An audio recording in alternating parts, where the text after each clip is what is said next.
سعادت حسن منٹو کی کہانی کھول دو۔ امرتسر سے اسپیشل ٹرین دوپہر کے 2 بجے چلی اور 8 گھنٹوں کے بعد مغل پورہ پہنچی۔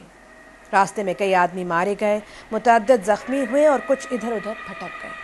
صبح 10 بجے کیمپ کی ٹھنڈی زمین پر جب سراج الدین نے آنکھیں کھولی اور اپنے چاروں طرف مردوں، عورتوں اور بچوں کا ایک متلاطم سمندر دیکھا تو اس کی سوچنے سمجھنے کی قوتیں اور بھی ضعیف ہو گئیں اور وہ دیر تک گدلے آسمان کو ٹکٹکی باندھے دیکھتا رہا۔ یوں تو کیمپ میں ہر طرف شور برپا تھا، لیکن بوڑھے سراج الدین کے کان جیسے بند تھے، اسے کچھ سنائی نہ دیتا تھا۔ کوئی اسے دیکھتا تو یہی خیال کرتا کہ وہ کسی گہری فکر میں غرق ہے، مگر اس کے ہوش و حواس شل تھے، اس کا سارا وجود خلا میں معلق تھا۔ گدلے آسمان کی طرف بغیر کسی ارادے کے دیکھتے دیکھتے سراج الدین کی نگاہیں سورج سے ٹکرائیں۔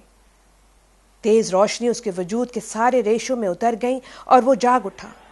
اوپر تلے اس کے دماغ پر کئی تصویریں دوڑ گئیں، لوٹ، آگ، بھاگم بھاگ، اسٹیشن، گولیاں، رات اور سکینہ۔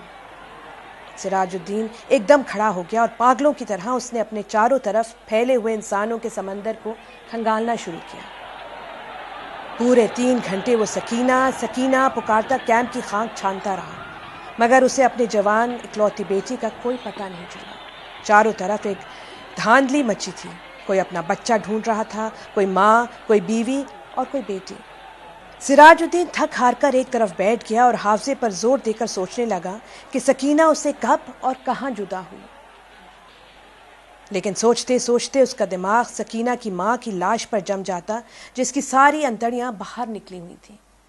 اس سے آگے وہ اور کچھ نہ سوچ سکتا۔ سکینہ کی ماں مر چکی تھی۔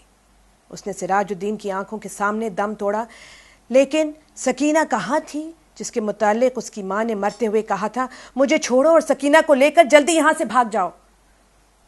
سکینہ اس کے ساتھ ہی تھی، دونوں ننگے پاؤں بھاگ رہے تھے۔ سکینہ کا دوپٹہ گر پڑا تھا، اسے اٹھانے کے لیے اس نے رکنا چاہا تھا، لیکن سکینہ نے چلا کر کہا تھا، ابا جی چھوڑیے، لیکن اس نے دوپٹہ اٹھا لیا تھا۔ یہ سوچتے سوچتے اس نے اپنے کوٹ کی ابھری ہوئی جیب کی طرف دیکھا اور اس میں ہاتھ ڈال کر ایک کپڑا نکالا۔ سکینہ کا وہی دوپٹہ تھا، لیکن سکینہ کہاں تھی؟ سراج الدین نے اپنے تھکے ہوئے دماغ پر بہت زور دیا، مگر وہ کسی نتیجے پر نہ پہنچ سکا۔ کیا وہ سکینہ کو اپنے ساتھ اسٹیشن لے آیا تھا؟ کیا وہ اس کے ساتھ ہی گاڑی میں سوار تھی؟ راستے میں جب گاڑی رکی ہوئی تھی اور بلوائی اندر گھس آئے تھے تو کیا وہ بے ہوش ہو گیا جو وہ سکینہ کو اٹھا کر لے گئے؟ سراج الدین کے دماغ میں سوال ہی سوال تھے، جواب کوئی نہیں تھا۔ اس کو ہمدردی کی ضرورت تھی، لیکن چاروں طرف جتنے بھی انسان پھیلے ہوئے تھے سب کو ہمدردی کی ضرورت تھی۔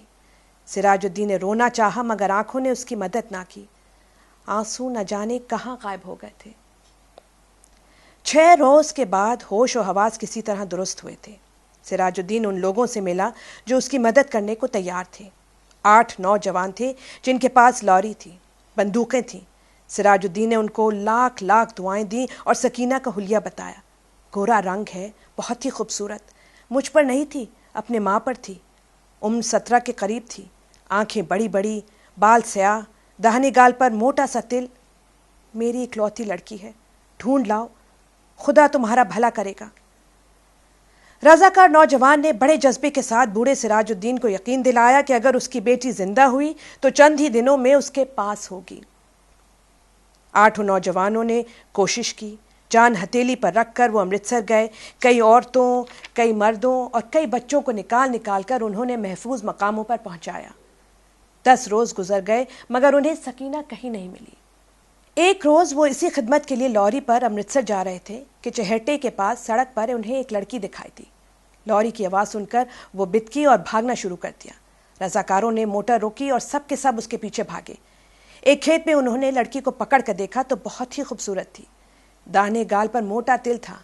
ایک لڑکے نے اس سے کہا، گھبراؤ نہیں، کیا تمہارا نام سکینہ ہے؟ لڑکی کا رنگ اور بھی زرد ہو گیا۔ اس نے کوئی جواب نہ دیا، لیکن جب تمام لڑکوں نے اسے دم دلاسا دیا تو اس کی وحشت دور ہوئی اور اس نے مان لیا کہ وہ سراج الدین کی بیٹی سکینہ ہی ہے۔ 8 رضاکار نوجوانوں نے ہر طرح سکینہ کی دلجوئی کی، اسے کھانا کھلایا، دودھ پلایا اور لوری میں بٹھا دیا۔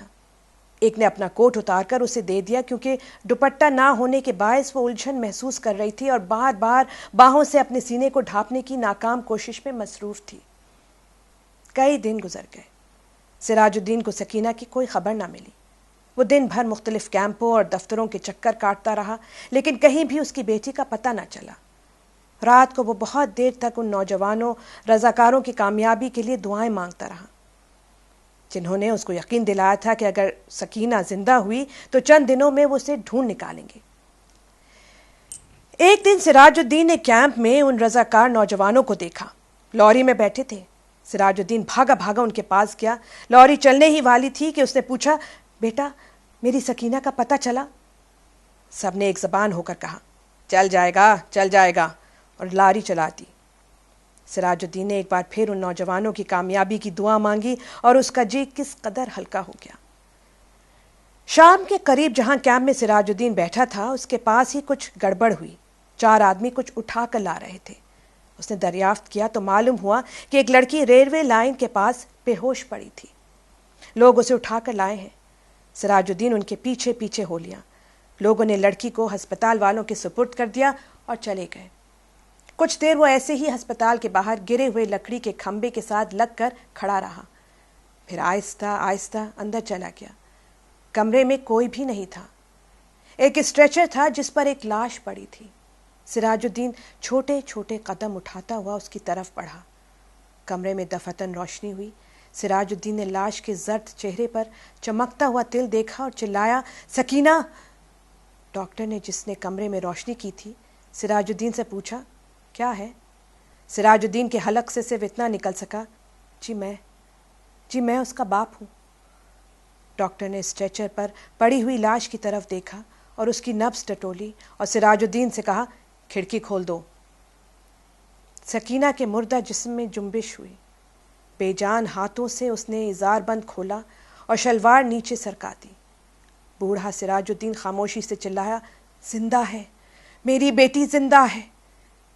ڈاکٹر سر سے پیر تک پسینے میں غرق ہو گیا۔